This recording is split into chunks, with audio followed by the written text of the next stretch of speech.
The Vethkai Dominion had conquered 12 star systems. They had never lost a war. They had never needed to fight one. Their secret was simple. They studied their enemies before attacking.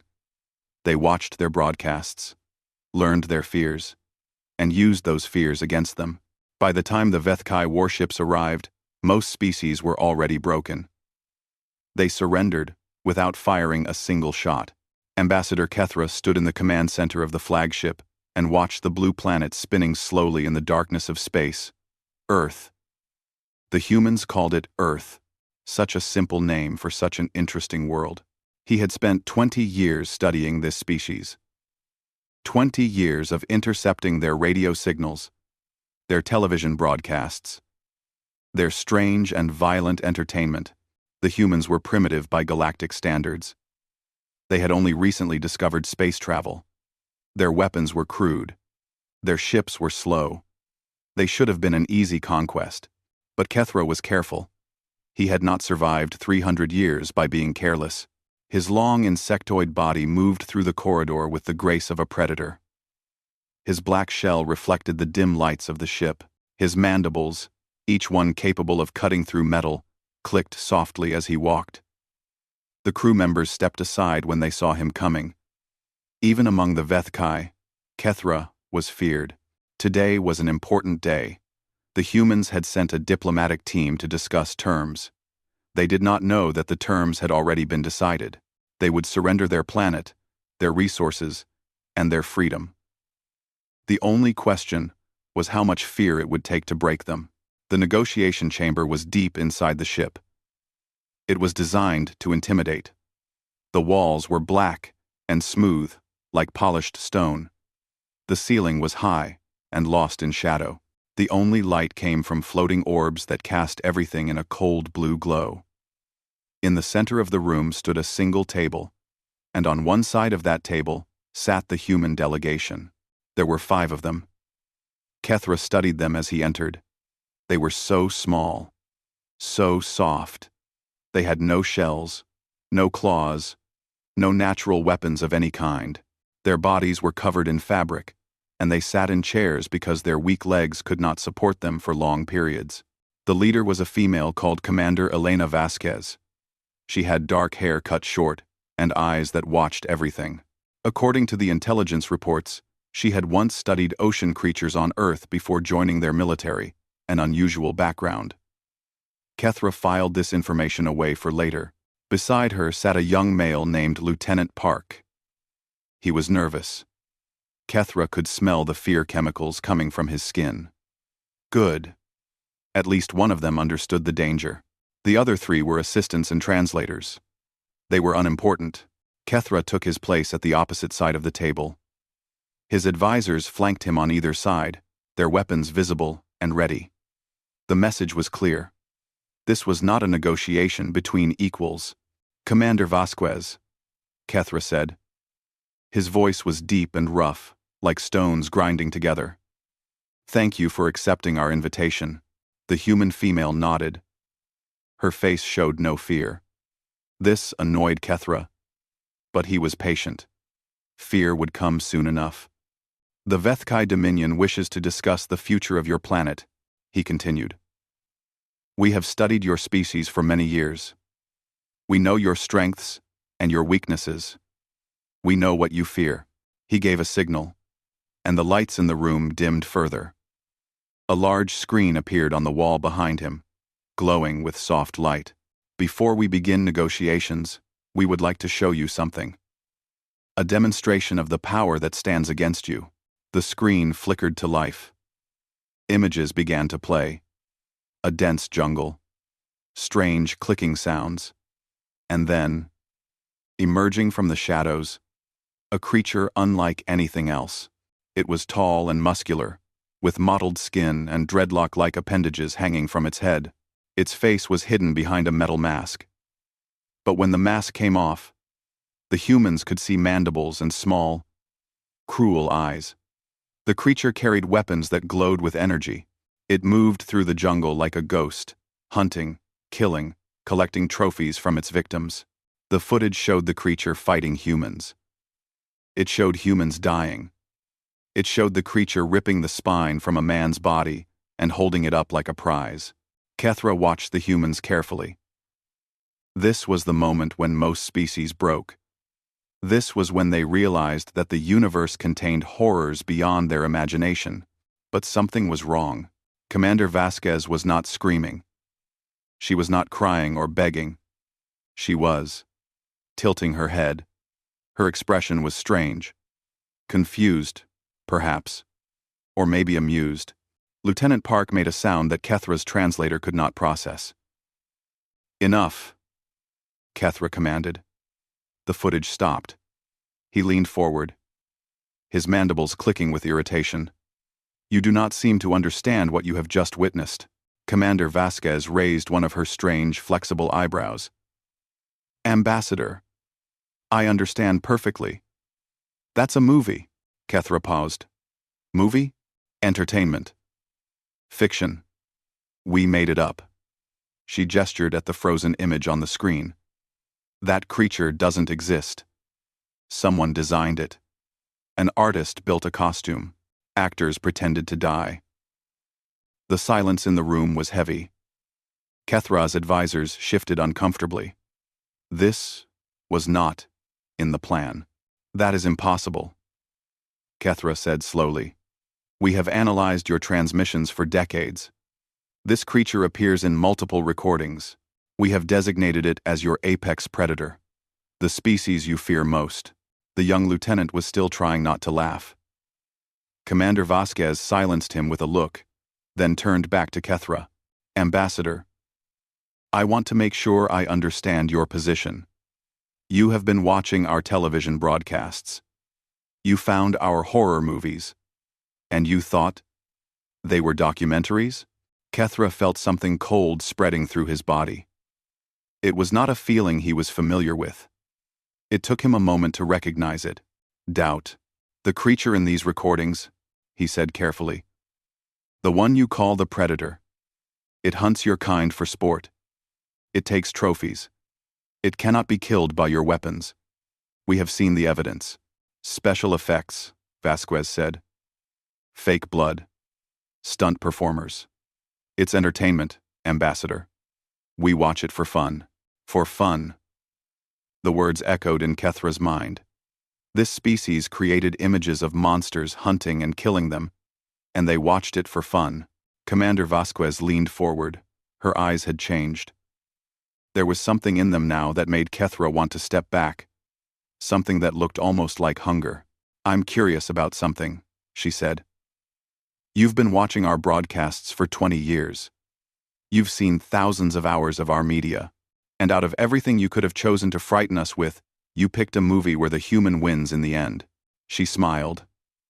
And for the first time, in 300 years, Ambassador Kethra felt afraid.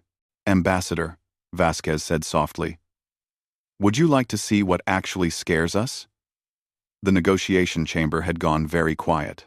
Ambassador Kethra could hear the soft hum of the ship's engines, the gentle breathing of the humans, the nervous clicking of his own advisor's mandibles. Everything had gone wrong, and he did not understand why. He had conquered 12 star systems with psychological warfare. He had broken species that commanded fleets of warships. He had made emperors weep and generals surrender. And now, a small human female was looking at him like he was the prey. "I do not understand," Kethra said slowly.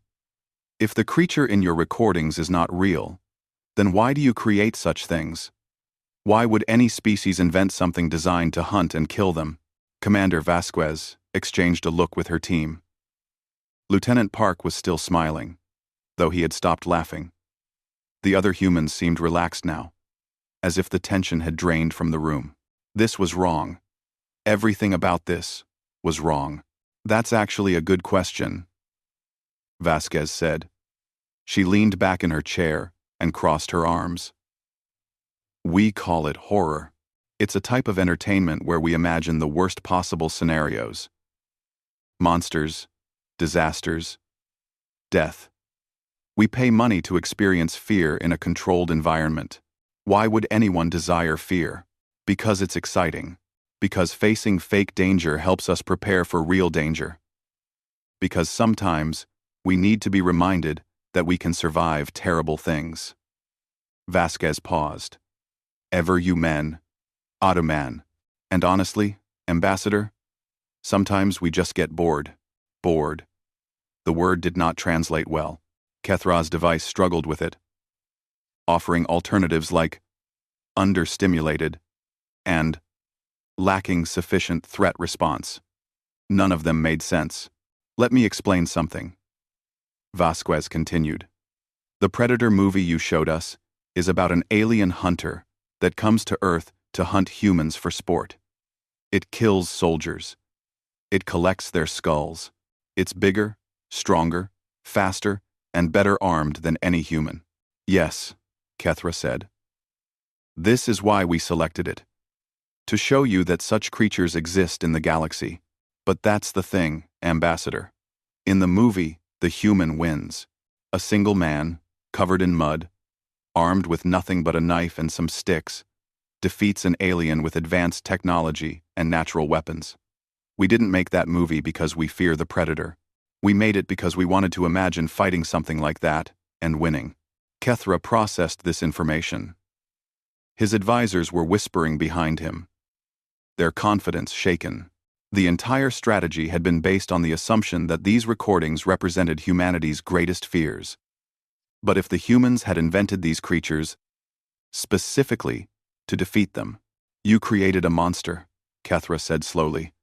Because your reality did not contain anything frightening enough? Now you're getting it. The cold feeling in Kethra's body was spreading. He had studied thousands of species. He had seen civilizations that worshipped death, species that fed on pain, empires built on cruelty. But he had never encountered a species that manufactured fear for entertainment. What does frighten your kind? He asked. What keeps humans awake at night? Vasquez smiled. It was not a friendly smile. Would you really like to know? I believe I must. She reached into her uniform and pulled out a small device. It was human technology, primitive by Vethkai standards, but it connected to the ship's display system without difficulty. The screen behind Kethra flickered, and new images began to appear. Let's start with something simple, Vasquez said. Earth's oceans. The screen showed water, endless, dark water stretching to the horizon. Kethra had seen water before. Many planets had it. He did not understand why this was supposed to be frightening. Then the camera went below the surface. This is a great white shark, Vasquez said. The creature on screen was massive, with rows of triangular teeth and black, empty eyes. It can smell a single drop of blood from nearly 2 kilometers away. It attacks from below, hitting its prey so hard that the impact alone can be fatal. Humans swim in the same waters where these animals hunt. Impressive, Kethra admitted. But the Vethkai have faced larger predators. I'm sure you have. Let me show you something else. The image changed. A black and white creature, sleek and powerful, swimming through cold waters. This is an orca. Humans call them killer whales. They hunt in packs, using coordinated strategies passed down through generations. They can beach themselves to catch prey on land, then wiggle back into the water. They have been known to kill great white sharks just to eat their livers. Vasquez paused. Some humans swim with them voluntarily. Kethra said nothing. His advisors had stopped whispering. But these are just the large predators. Vasquez continued. Let me show you something smaller. Describe. The image changed again. This time it was something tiny, almost invisible.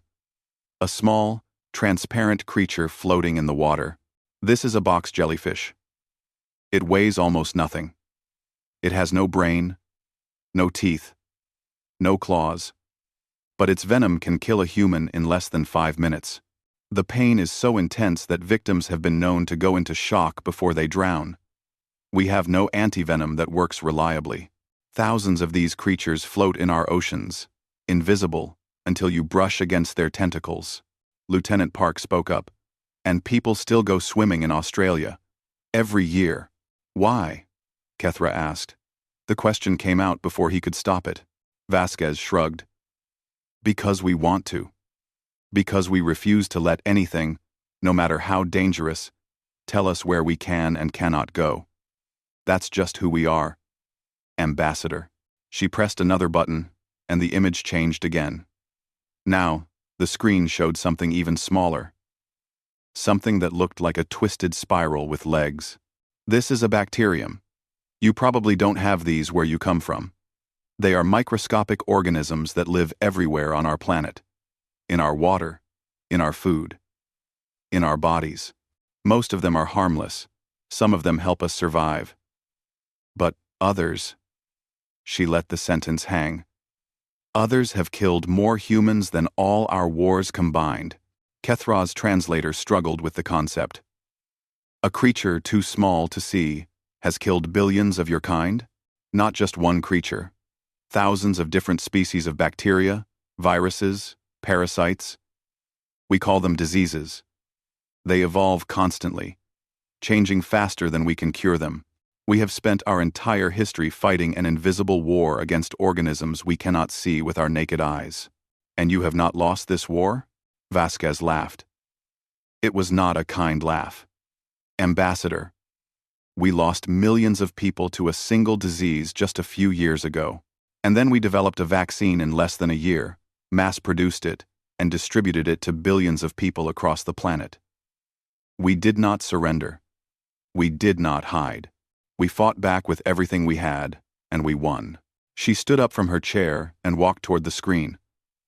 The images behind her changed rapidly now.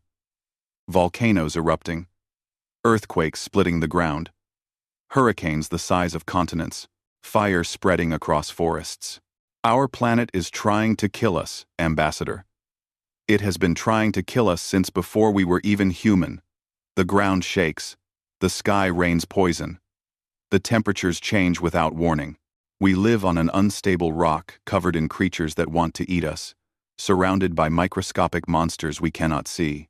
She turned to face Kethra, and we became the dominant species anyway.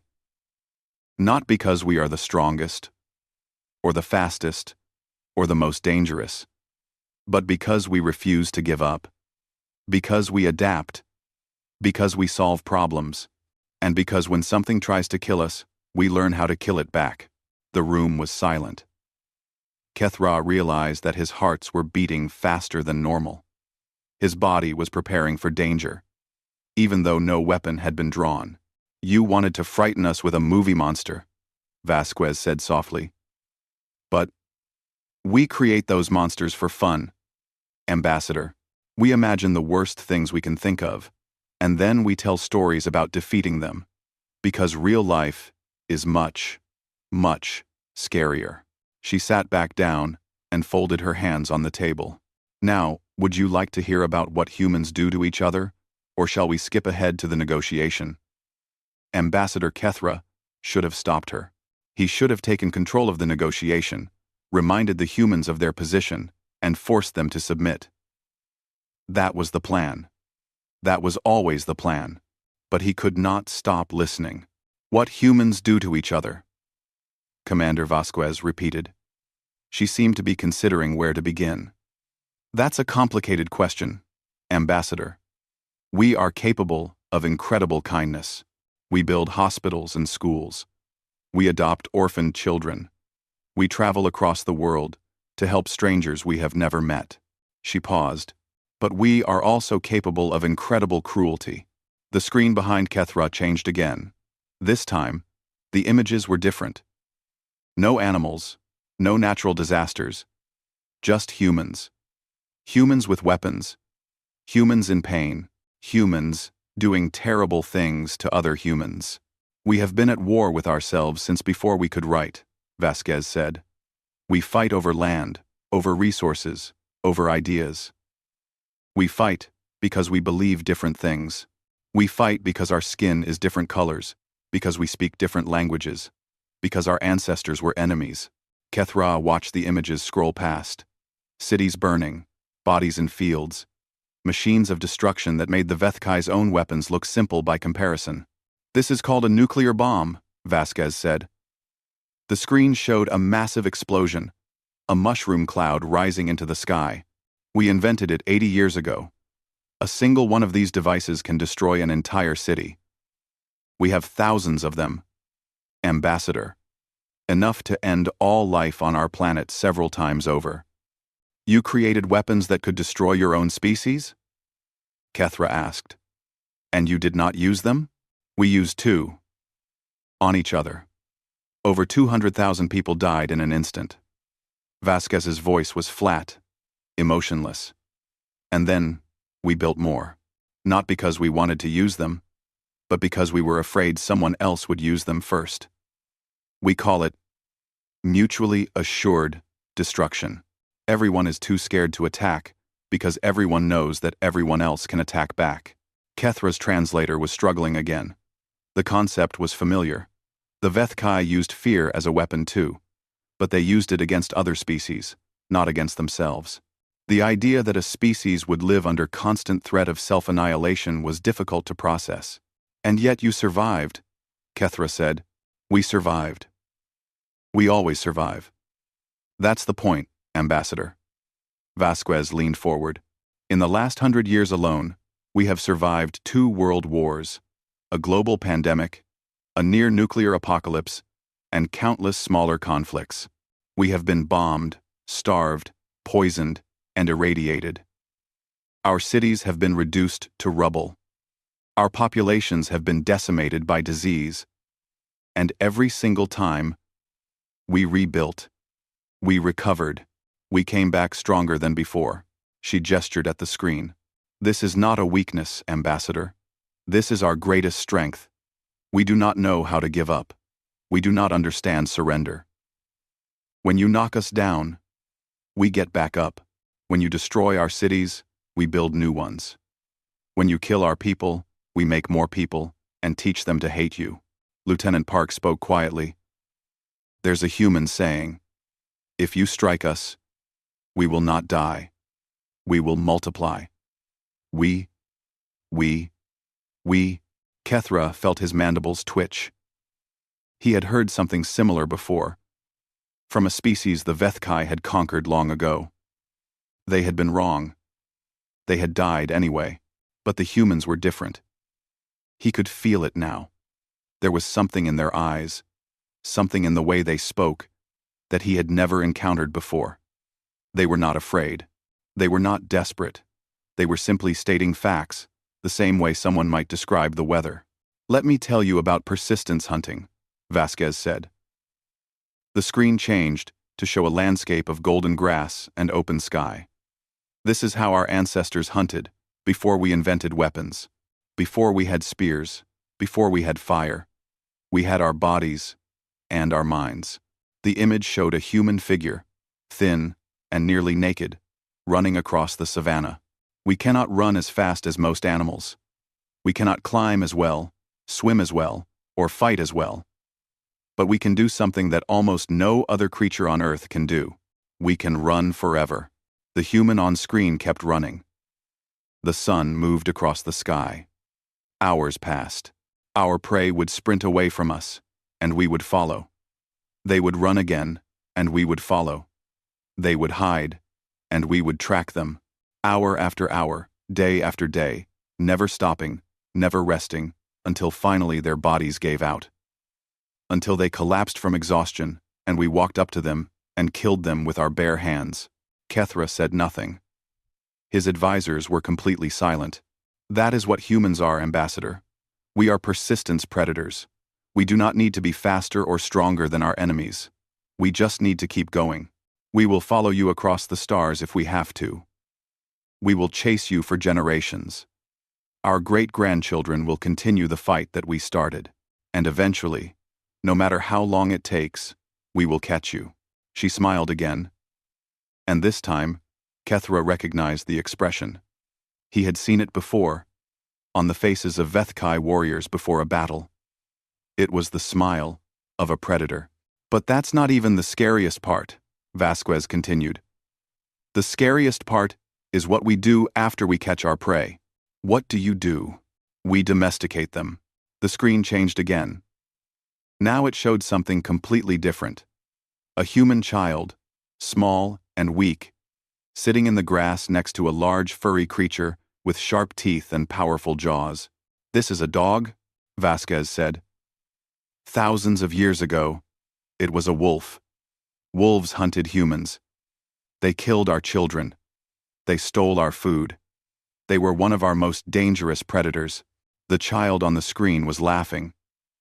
The wolf creature was licking its face. "And now they sleep in our beds. They guard our homes. They love us, Ambassador. They would die for us. We took one of our deadliest enemies and turned it into our best friend." More images appeared. Humans riding horses. Humans farming cattle. Humans keeping cats in their homes. "We have done this with almost every animal on our planet. The ones that were useful, we tamed. The ones that were dangerous, we either domesticated or eliminated. Lions, bears, wolves, sharks. We have turned apex predators into pets. We have put them in cages and charged money for people to look at them." Kethra finally found his voice. "You claim that you have conquered your entire world's ecosystem?" "Not conquered. Mastered. There is a difference." Vasquez stood up and walked toward him. For a moment, Kethra wanted to step back, but he forced himself to stand his ground. Conquest is about dominance. Mastery is about understanding. We do not just defeat our enemies, Ambassador. We learn from them. We absorb them. We become them. She was very close now. Close enough that Kethra could see the strange, round pupils in her eyes. Close enough to smell her strange, warm scent. "You have conquered 12 star systems through fear," she said softly. "And I respect that. It is an efficient strategy. But I want you to understand something. Ambassador, fear is something we invented. Fear is our territory. And if you try to use it against us, you will lose." She stepped back, returning to her seat. "Now, we have two options. We can continue this conversation as a negotiation, discussing terms that benefit both our species. Trade, cultural exchange, mutual defense. We have much to offer each other." She folded her hands on the table. "Or, we can continue down the path you have chosen. You can threaten us with fake aliens and video footage. You can send your warships to orbit our planet. You can try to frighten us into submission." Her eyes met Kethra's. "But I promise you, Ambassador, if you choose that path, you will learn exactly why we invented monsters like the Predator. You will learn what happens when a species that does not understand fear decides to fight back. And you will learn why every creature on our planet learned to be afraid of us." The room was completely silent. Kethra could hear his own hearts beating, could feel the fear chemicals flooding his body. This was wrong. This was all wrong. He was the predator here. He was the one with the warships and the weapons and the power. But looking into Commander Vasquez's eyes, he was not so sure anymore. "I will need to consult with my council," he said finally. His voice sounded strange to his own ears. Weak. Uncertain. Vasquez nodded. "Take all the time you need, Ambassador. We are very patient. We have to be. It is how we survived." The Vethkai High Council met in the great chamber of the flagship. 12 counselors sat in a circle, their black shells gleaming in the dim light. At the center stood Ambassador Kethra, delivering his report. It was not going well. "Let me understand this correctly," said Counselor Vethna, the oldest of them. Her voice was like the cracking of old wood. "You showed them the recordings, the ones that have broken every species we have ever encountered. And they laughed?" The young one laughed. Kethra admitted. The commander did not laugh. She explained that the recordings were fictional. Entertainment. 4. Entertainment, another counselor repeated. The word sounded strange in the Vethkai language. They create images of predators, hunting them for entertainment? Yes, they call it horror. It is a popular category of their media. The council was silent. Kethra could feel their confusion, their disbelief. These were the rulers of the Dominion, beings who had overseen the conquest of countless worlds. And now they were struggling to understand a species that watched scary stories for fun. "There is more," Kethra said.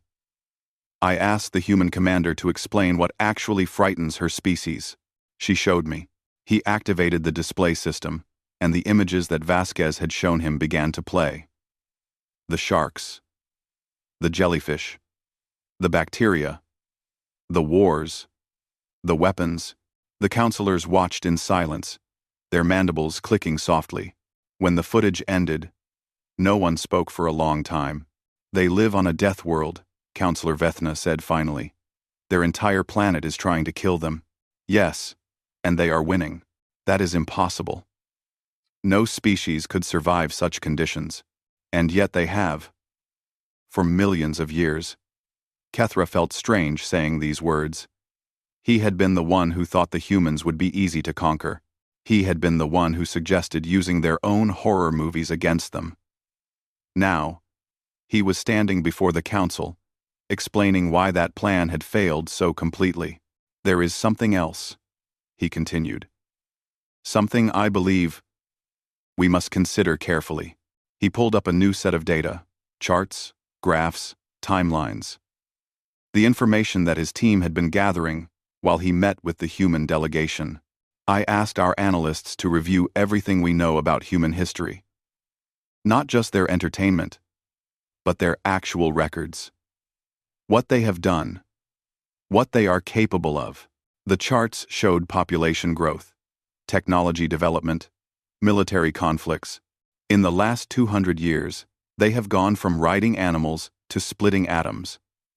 From sending messages by fire to communicating instantly across their entire planet.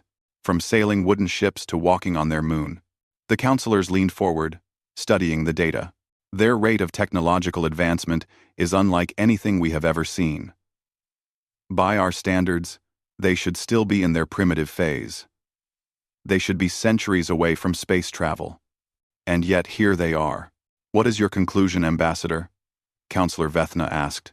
Kethra took a deep breath. What he was about to say would change everything. "My conclusion is that we cannot conquer this species. Not through fear, not through force, not through any method we have used before. They are too stubborn, too adaptable, and too dangerous." The chamber exploded with noise. Counselors clicked and chittered, their outrage filling the room. Kethra stood quietly, waiting for the storm to pass. "We have never failed," one counselor shouted. "We have never retreated. You expect us to be afraid of these soft, weak creatures?" "Yes," Kethra said simply. "I do." The noise stopped. Every eye in the room turned to him. "I have served the Dominion for 300 years, Kethra continued. "I have faced species that could tear us apart with their bare claws. I have negotiated with empires that commanded fleets larger than our entire civilization. And I have never been afraid of any of them." He paused, letting the words sink in. "But I am afraid of the humans. Not because of what they are, but because of what they could become. They are young. They are primitive by our standards. They have only just begun to explore the stars. And already, they have survived things that would have destroyed any other species." He gestured at the data on the display. "They fight each other constantly. Their history is written in blood, and yet they are still here. Every war, every disaster, every plague only makes them stronger. They do not know how to give up. They do not understand surrender." Counselor Vethna spoke slowly. "What do you suggest, Ambassador?" "I suggest we change our strategy. Instead of conquering Earth, we should ally with it. More outrage, more clicking and chittering. But this time, it was mixed with something else. Kethra could sense it in the room. Fear. The counselors were beginning to understand. "Think about what the humans could offer us," Kethra continued. "Their adaptability, their creativity, their sheer determination to survive. We have built our empire on psychological warfare, on breaking the will of our enemies. The humans have spent their entire history developing resistance to exactly that kind of attack. He let the implications hang in the air. And there is another consideration. If we attack them now, while they are still young, they will remember. They will hold a grudge. And if the commander was telling the truth about their nature, they will never stop fighting us. Never. Their descendants will carry the war forward for generations, until either they are destroyed, or we are. You believe they could destroy us? A young counselor asked.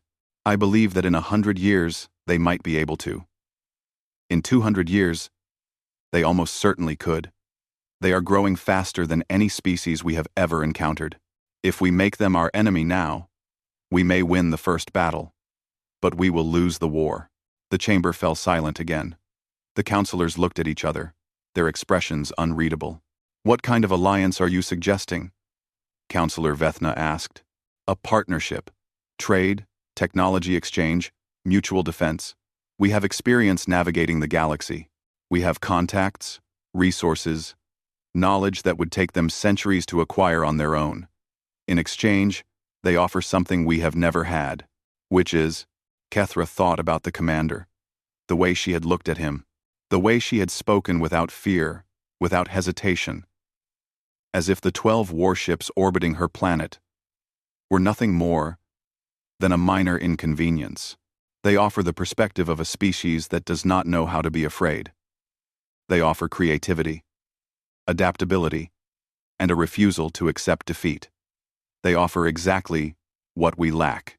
The debate continued for hours. Some counselors wanted to attack immediately, to prove that the Dominion was still the dominant power in the sector. Others were more cautious, suggesting further observation before making a decision. But in the end, Counselor Vethna spoke for the majority. Ambassador Kethra, you have served the Dominion well. Your judgment has never failed us.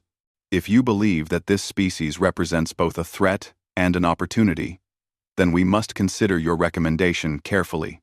She rose from her seat, her ancient body creaking with the effort. Return to the negotiation chamber. Tell the humans that we are prepared to discuss an alliance. But be careful, Ambassador. These creatures may not be predators in the traditional sense, but they are something else. Something perhaps more dangerous. What would that be, Counselor? Vethna's mandibles clicked slowly. They are survivors, and survivors, I have learned, will do anything to keep surviving. Make sure they understand that we intend to survive as well. Kethra bowed his head. I will make sure they understand, Counselor. I suspect they already do. He left the chamber and made his way back to the negotiation room. The human delegation was still there, waiting patiently, just as they had said they would. Commander Vasquez looked up when he entered. Ambassador, have you reached a decision? Kethra sat down across from her. For a moment, he studied her face, so soft, so weak-looking, and yet behind those strange, round eyes, there was something ancient, something that had survived ice ages, plagues, and wars that would have ended any other species. We have, he said. The Vethkai Dominion wishes to discuss an alliance. Vasquez smiled. It was a warm smile this time, without the edge of danger he had seen before. I thought you might say that, she said. Shall we begin? 6 months had passed since the first meeting. The negotiations had been long and difficult, but both sides had worked in good faith. Now, on a clear spring morning, the first Vethkai ambassador was arriving on Earth for the formal treaty signing. Her name was Kethla. She was young by Vethkai standards, only 80 years old. She had been chosen specifically for this mission because she represented the future of the Dominion. The old ways of conquest and fear were ending. A new era of partnership was beginning. Commander Vasquez met her at the landing platform. The human looked different than she had on the Vethkai flagship. She wore formal military clothing, decorated with symbols and medals that Kethla did not recognize. Her dark hair was longer now, pulled back from her face. She looked relaxed, comfortable, at home. Ambassador Kethla, Vasquez said, extending one of her strange five-fingered hands. Welcome to Earth. Kethla had studied human customs. She knew that the hand gesture was called a handshake and was a form of greeting. She reached out with her own appendage, careful not to use too much pressure. Humans were fragile. Their bones broke easily. Thank you, Commander. I am honored to be here. Please, call me Elena. We're going to be working together for a long time. Might as well be friendly.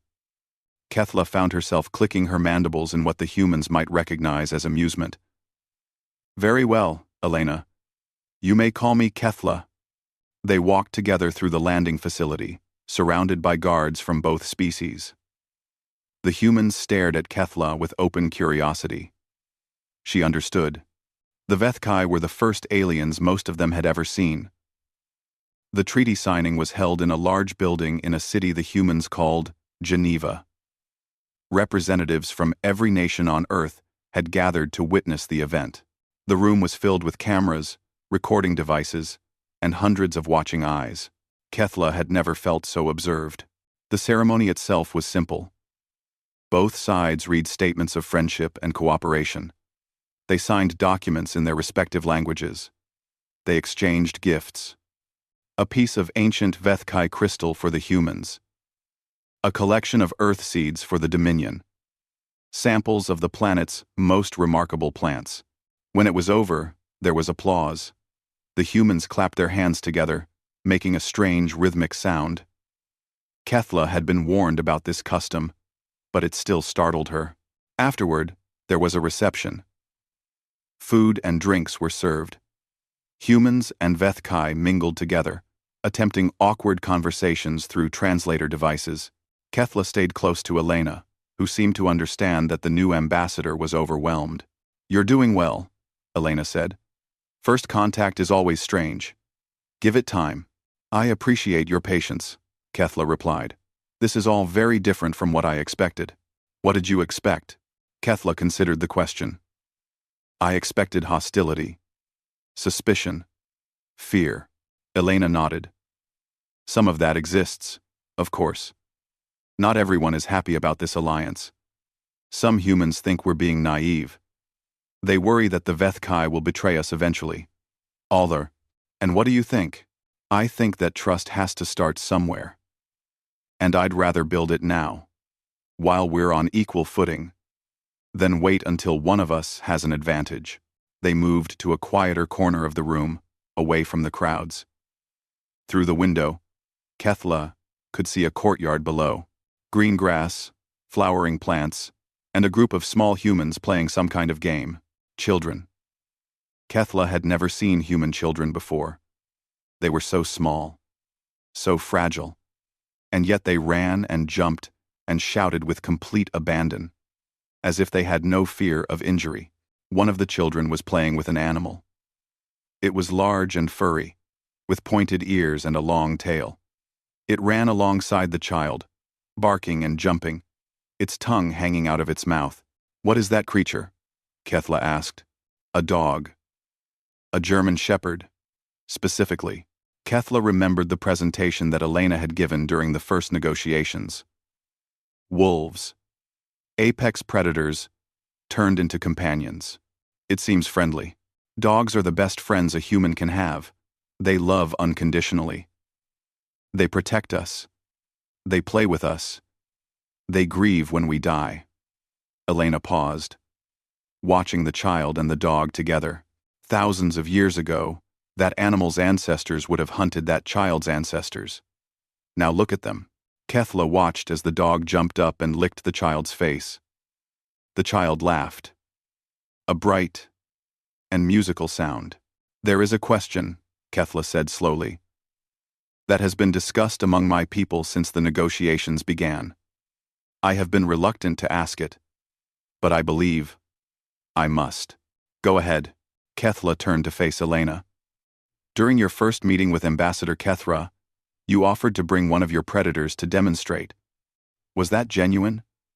Would you truly have done so? Elena was quiet for a moment, watching the courtyard below. Kethla, when you showed us that film, you thought you were showing us our nightmare. You thought you were introducing us to the most terrifying thing we could imagine. And I understood why. From your perspective, it made perfect sense. She turned to meet Kethla's eyes. But you have to understand something about humans. We didn't just survive our predators. We didn't just fight them off and hide from them. We won. We mastered them. We made them ours. She gestured at the window. That dog down there? Its ancestors were wolves. Wolves that hunted us, killed us, ate our children. And what did we do? We found the friendly ones. We fed them. We bred them. We turned our greatest enemies into our most loyal companions. Kethla felt something she could not name. It was not exactly fear, though it was similar. It was more like awe or respect. You tamed your nightmares, she said. We did more than tame them. We loved them. We adopted them into our families. We gave them names and beds and toys. The same creatures that once haunted our ancestors' dreams now sleep at the feet of our children. Elena smiled, and there was warmth in it, but also something else. Something that reminded Kethla that this soft, fragile creature had faced down the entire Vethkai dominion and won. So to answer your question, yes, if you had continued to threaten us, I would have brought you a predator. I would have brought you a wolf, or a bear, or a shark, and I would have shown you what happens when humans are pushed too far. She paused, but I'm glad it didn't come to that. I'd rather show you this instead. She pointed at the courtyard, where the child had fallen down, and the dog was standing over her, licking her face, trying to make her laugh again. This is what we do with our monsters, Kethla. We teach them to love us. We teach them to play. We turn them from threats into friends. She looked at the Vethkai ambassador. And that's what I hope we can do with your people too. Kethla was silent for a long time. The child had gotten up and was now chasing the dog around the courtyard, both of them barking with joy. Your species is deeply unsettling, Elena, she said finally. Elena grinned. It was a genuine, warm, friendly grin. The grin of a predator who had chosen not to hunt. I know. That's why you're going to love working with us. Below, the child caught the dog and wrapped her arms around its neck. The dog's tail wagged furiously, and its tongue lolled out in what could only be described as pure happiness. A wolf, Kethla thought. That was once a wolf, and for the first time since arriving on Earth, she understood why the Vethkai had been wise to choose alliance over conquest. Not because the humans were too strong to defeat, not because their weapons were too dangerous, but because a species that could turn wolves into lapdogs was capable of anything, absolutely anything. She looked at Elena, who was still smiling at the window, watching the child and the dog play together. I believe, Kethla said carefully, that this alliance will be very interesting. Elena laughed. You have no idea, Ambassador, but you'll learn. Humans are very good at teaching. And down in the courtyard, the wolf's descendant rolled onto its back, legs in the air, begging for belly rubs from the small human who had conquered it with nothing more than kindness and patience. The Vethkai had tried to conquer humanity with fear. They had forgotten that fear was a weapon humans had invented, and they had never suspected that humanity's true power was not in creating monsters, but in making them family.